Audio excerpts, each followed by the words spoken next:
Fabrizio Poli is in the British city of Manchester. He's an aviation analyst. Fabrizio, has it ever been this bad? No, it hasn't. And as I always say, and as it says in the airline industry, airplanes make money when they're in the sky. They cost money when they're on the ground. When you hear airlines like Ryanair and EasyJet going to ground their whole fleets, when you see Lufthansa cancel 90% of their long-haul flights, this is not good for the airline industry. Already an industry that runs on a fine line in order to make any profit. And you start grounding the airplanes for even just a week, it's really, really bad. Yeah, I understand the boss of Virgin, Richard Branson, has written to the British government talking about some sort of loan or some sort of financial package that will safeguard the UK's airlines. What's the situation here? How do you think this is going to work in terms of the hit that you're describing airlines are taking and what governments can do and whether they even have a responsibility to safeguard the future of airlines? Are these private enterprises? Not many of them are state-owned, really, are they? No, most of the airlines these days are actually private, apart from those ones in the Middle East and some in China and that, which are still government-owned.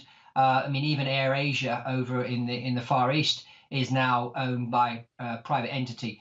So most of these companies are private.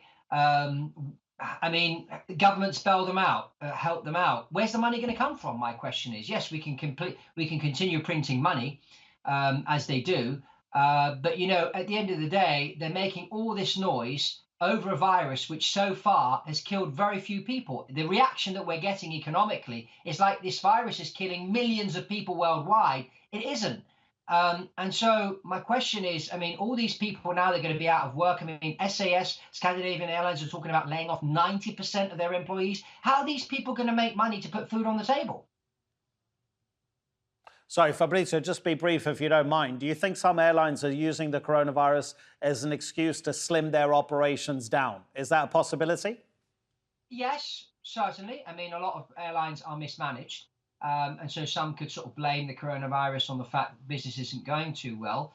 But at the end of the day, if you aren't putting people on the seats, if the airplanes aren't flying and they're sitting on the ground, you've got to pay the leasing costs, you've got to pay the crew, you've got to pay for the hangar, the engineers. All these people need to be paid. And yes, okay, you can lay them off, but then how are these people going to eat? So it's a knock-on effect which is devastating for the whole industry.